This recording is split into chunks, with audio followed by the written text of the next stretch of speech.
दोस्तों, साल 2014 में जब नरेंद्र मोदी देश के प्रधानमंत्री बने, तब से लेकर जनता उनके निजी जीवन से जुड़ी बातें जानने के लिए हमेशा उत्सुक रहती है।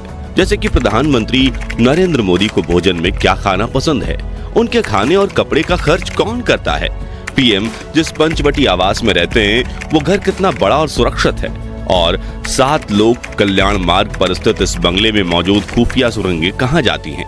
इसलिए आज हम पीएम मोदी के बंगले और उनके निजी जीवन से जुड़े कुछ ऐसी ही अनकही अनसुनी बातों को लेकर आ गए हैं। लेकिन उससे पहले नए दर्शक जल्दी से चैनल को सब्सक्राइब कर दीजिए।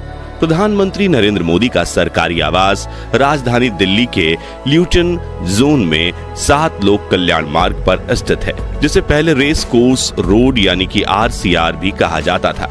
उनके बंगले का नंबर है 7 और आधिकारिक नाम है पंचवटी, और साल 2014 से प्रधानमंत्री नरेंद्र मोदी इसी घर में रहते हैं। 12 एकड़ में फैले इस परिसर में कुल 6 बंगले हैं, जिन्हें उनके नंबर से ही पहचान मिलती है। इन नंबर्स को एक छोड़कर रखा गया है, यानी कि 1, 3, 5, 7, 9 और 11। कड़ी सुरक्षा बनाए रखने के लिए सरकार ने कभी भी बंगले के बारे में जानकारी पब्लिक नहीं की है, मगर कुछ जानकारों ने इस मजबूत किले से जुड़े सीक्रेट्स को दुनिया के सामने पेश किया है। जैसे कि संजय बारू की किताब द एक्सीडेंटल प्राइम मिनिस्टर और विजय त्रिवेदी की किताब बीजेपी में प्रधानमंत्री आवास से जुड़ी कुछ बातों का जिक्र है। वहीं इस बंगले के 35 साल पुराने इतिहास में समय समय पर कुछ जानकारियां सामने आती रही हैं। जी हां, तकरीबन 35 साल पहले इस 7 RCR परिसर के सबसे पहले रहने गए former prime minister Rajiv Gandhi. उनसे पहले देश के पहले प्रधानमंत्री जवाहरलाल नेहरू त्रिमूर्ति भवन में रहते थे, जिनके गुजरने के बाद त्रिमूर्ति भवन को म्यूजियम बना दिया गया। फिर प्रधानमंत्री बने लाल बहादुर शास्त्री, जो 10 जनपद में रहते थे, मगर उनके गुजरने के बाद इस घर के एक हिस्से को म्यूजियम बना दिया गया, तो दूसरे हिस्से को कांग्रेस पार्टी का दफ्तर, और इस वक्त ये सोनिया गांधी का घर है। इसके बाद प्रधानमंत्री इंदिरा गांधी एक सफदरजंग रोड पर अपने प्रधानमंत्री निवास में रहती थीं, और उनकी हत्या के बाद इसे भी इंदिरा गांधी मेमोरियल बना दिया गया। हालांकि मोरारजी देसाई और चरण सिंह ज्यादातर दिल्ली में नहीं रहते थे, इसलिए उनके नाम कोई म्यूजियम बनाने की बात नहीं निकली। खैर, इंदिरा गांधी की हत्या के बाद उनके बेटे राजीव गांधी प्रधानमंत्री बने, और उन्होंने पहली बार 7 रेस कोड वाले बंगले में रहना शुरू किया, जिनके बाद प्रधानमंत्री विश्वनाथ प्रताप सिंह भी इसी घर में रहे, और अपने कार्यकाल के दौरान 30 मई 1990 को कानून बनाया कि पंचवटी बंगले का ये समूह हमेशा के लिए प्रधानमंत्री निवास बना दिया जाए, यानी भविष्य में जो भी प्रधानमंत्री बनेगा वो यही रहेगा। इसलिए PV नरसिम्हा राव, अटल बिहारी वाजपेयी और मनमोहन सिंह भी इसी बंगले में रहे, और अब प्रधानमंत्री नरेंद्र मोदी भी यहीं रहते हैं। यहाँ गौर करने वाली बात यह है कि पीएम मोदी ही देश के इकलौते ऐसे प्रधानमंत्री हैं जो इतने बड़े प्रधानमंत्री आवास में अकेले रहते हैं। नरसिम्हा राव और अटल जी से लेकर राजीव गांधी तक सभी के परिवार वाले और रिश्तेदार उनके साथ रहते थे। मगर अब सवाल आता है कि इस बंगले को बनाया किसने? तो रेस कोड रोड के सभी बंगले डिजाइन करने वाले आर्किटेक्ट का नाम था रॉबर्ट टोर रसल, जो नई दिल्ली डिजाइन करने वाले ब्रिटिश आर्किटेक्ट एडविन लुटियन के जूनियर थे। बता दें कि एडविन लुटियन ने ही लोकसभा, राज्यसभा, राष्ट्रपति भवन, केंद्र सरकार के दफ्तर और उनके बंगले समेत नई दिल्ली का वो हिस्सा डिजाइन किया था। इसलिए आज भी उस इलाके को ल्यूटियन दिल्ली के नाम से जाना जाता है, और कहा जाता है कि देश के सबसे पावरफुल लीडर्स का बेस दिल्ली का यही हिस्सा पूरे देश को चलाता है। खैर, रॉबर्ट टोर रसल ने तो बंगलों के समूह को 1920 में डिजाइन किया था, लेकिन इसका निर्माण कार्य समाप्त हुआ 1980 में, जब राजीव गांधी यहां रहने आए थे। चलिए अब इस बंगले की खासियतों के बारे में बात करते हैं। तो पंचवटी बंगले में दाखिल होने का सिर्फ एक मुख्य द्वार है, जहां अशोका होटल से बगल में मौजूद सड़क से होते हुए पहुंचा जा सकता है। दरवाजे पर अतिथियों की सिक्योरिटी चेकिंग होती है, और ये भी देखा जाता है कि पीएम के साथ मिलने की उनकी अपॉइंटमेंट है कि नहीं। ये काम करते हैं वहां मौजूद हाईली ट्रेन्ड SPG कमांडोज, जो दरवाजे के बिल्कुल पास बंगले नंबर 9 में रहते हैं।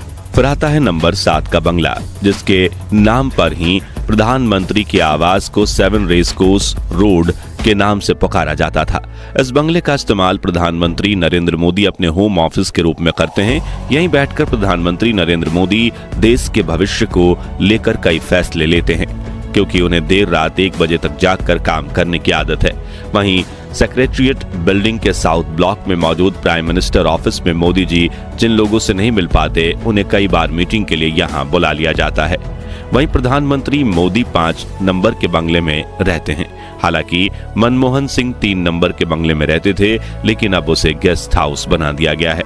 यहाँ एक रोमांचक बात यह है कि अपने घर से ऑफिस तक पीएम मोदी गाड़ी में बैठकर नहीं जाते, बल्कि बंगला नंबर 5 और 7 के बीच एक बुलेट प्रूफ ग्लास ट्यूब बनी हुई है, जहां से होते हुए वो ऑफिस पहुंचते हैं। जैसा कि हम सभी जानते हैं कि घर से ऑफिस जाने के रास्ते में ही former prime minister Indira Gandhi की हत्या हुई थी। ऐसे में प्रधानमंत्री की सुरक्षा को ध्यान में रखते हुए 2003 में ये ग्लास ट्यूब बनवा दी गई थी। अब बात करते हैं बंगले नंबर 1 की। तो यहाँ एक हेलीपैड बना हुआ है, जहां खास पीएम मोदी के लिए एक हेलीकॉप्टर हमेशा खड़ा रहता है। उसी हेलीकॉप्टर में सवार होकर पीएम मोदी कई बार आसपास के जिलों में सभा के लिए जाते हैं, तो कभी कभार दिल्ली एयरपोर्ट भी चले जाते हैं। हालांकि ज्यादातर समय वो पीएम हाउस में बनी खुफिया टनल से होते हुए एयरपोर्ट पहुंचते हैं। जी हाँ, प्राइम मिनिस्टर के घर में खुफिया टनल बनी हुई है, जिसका काम साल 2010 में शुरू हुआ था, जब मनमोहन सिंह प्रधानमंत्री थे, और 2024 में इसे बनाकर पूरा कर दिया गया था। तब से लेकर पीएम मोदी इस टनल का इस्तेमाल करते हैं। करीब 1.5 किलोमीटर लंबी ये सुरंग प्रधानमंत्री के घर से सफदरजंग एयरपोर्ट तक जाती है, और इसके दोनों सिरों पर 24 घंटे 365 दिन सुरक्षा कर्मी तैनात रहते हैं। इसके अलावा सुरंग में भी जगह जगह पर सीसीटीवी कैमरास लगाए हुए हैं, जिनकी मदद से पीएम मोदी की सिक्योरिटी टीम सुरंग का जायजा लेती रहती है। इन बंगलोज के अलावा प्रधानमंत्री आवास में कई सुविधाएं हैं। यहाँ पावर स्टेशन है, एम्स के डॉक्टर्स और नर्स 24 घंटे ड्यूटी पे रहते हैं। यहाँ हमेशा एक एम्बुलेंस खड़ी रहती है और कई बुलेट प्रूफ BMW कारें मौजूद रहती हैं। पंचवटी का बगीचा काफी विशाल और खूबसूरत है, जिसमें गुलमोहर, अर्जुन, सेमल के पेड़ लगाए गए हैं। बगीचे में कई पक्षी और गिलहरियां रहती हैं, जिनके चहकने की आवाज ऐसा अनुभव करवाती है मानो आप स्वर्ग में पहुंच गए हों। इस बगीचे के बीच बने ट्रैक पर प्रधानमंत्री रोजाना वॉकिंग करते हैं और योगा करते हैं। यहाँ एक पेड़ की चारों तरफ राउंड ट्रैक बनाया गया है, जिसमें चिकन, पत्थर, पानी, घास, रेत और लकड़ी जैसे कई ऐसे पदार्थ हैं जिन पर चलकर पीएम मोदी अपने पैरों का एक्यूप्रेशर करते हैं, जिससे उनकी बॉडी में ब्लड फ्लो अच्छे से हो और वो हेल्दी रह के दिन भर ज्यादा से ज्यादा घंटे काम कर सकें। अपने इसी योग और स्वस्थ खान पान की बदौलत 73 साल की उम्र में भी पीएम मोदी नौजवानों से भी ज्यादा एनर्जेटिक रहते हैं। इसे लेकर 2019 में उनका एक वीडियो भी वायरल हुआ था, जिसमें कानपुर के अटल घाट पर चलते हुए सीढ़ियों से उनका पैर फिसल गया था, मगर उन्होंने तुरंत खुद को संभाला और जमीन से सिर को टकराने से बचाया, और फिर अपने कमांडोज की सहायता से खड़े होकर फिर काम में लग गए। खैर, पीएम मोदी पक्षियों से बहुत प्रेम करते हैं। उनके बागीचे में चिड़िया, कबूतर, पोपट और मोर जैसे कई पक्षी रहते हैं। सुबह व्यायाम के बाद पीएम मोदी इन पक्षियों को दाना खिलाते हैं। इस फुटेज में आप देख सकते हैं कि कैसे भारत का राष्ट्रीय पक्षी मोर उनके पास दाना खाने आया है। यह मोर अब पीएम मोदी के परिवार के सदस्य की तरह हो गया है। वह मोदी जी से डरकर दूर नहीं भागते, बल्कि अपने पंख खोलकर खुशी से उनके पास आते हैं, क्योंकि ये सभी बचपन से मोदी जी के पास पले बड़े हैं। प्रधानमंत्री आवास के अलावा पीएम मोदी को लेकर हम सभी के दिमाग में कई बार ये सवाल आते हैं कि वो खाने में क्या पसंद करते हैं और क्या सरकार ही उनके खाने का खर्च उठाती है। तो आपको बता दें कि कुछ समय पहले ही पीएम मोदी के भोजन पर होने वाले खर्च को लेकर RTI यानी राइट टू इंफॉर्मेशन में सवाल पूछा गया था। तभी पीएमओ ने बताया था कि प्रधानमंत्री के खान पान पर सरकारी बजट से 1 भी रुपया खर्च नहीं होता, बल्कि रसोई घर में गैस से लेकर राशन के सामान तक पूरा खर्चा पीएम मोदी खुद उठाते हैं। वो अपने कुक बद्री मीणा के हाथ से खाना पसंद करते हैं। उन्हें गुजराती खाना काफी पसंद है, खासकर बाजरे की रोटी और खिचड़ी। वहीं गर्मियों के मौसम में वो आम खाना और आमरस पीना काफी पसंद करते हैं। पीएम मोदी के व्यक्तित्व में इतनी सादगी है कि साल 2015 के बजट सत्र के दौरान वो अचानक से संसद भवन के कैंटीन में पहुंच गए थे, जहां उन्होंने खुद अपने लिए शाकाहारी थाली ली और उसके पैसे भी खुद ही चुकाए। यहां तक कि पीएम मोदी अपने कपड़ों का खर्च भी खुद ही उठाते हैं। वहीं एक और RTI में जब पूछा गया कि पीएम कितनी छुट्टियां लेते हैं और दिन में कितनी देर काम करते हैं, तभी पीएमओ ने बताया कि मोदी जी ने आज तक कोई छुट्टी नहीं ली और वो हर वक्त ड्यूटी पर ही रहते हैं। इस तरह पीएम मोदी में हर वो गुण है जो एक प्राइम मिनिस्टर में होना चाहिए।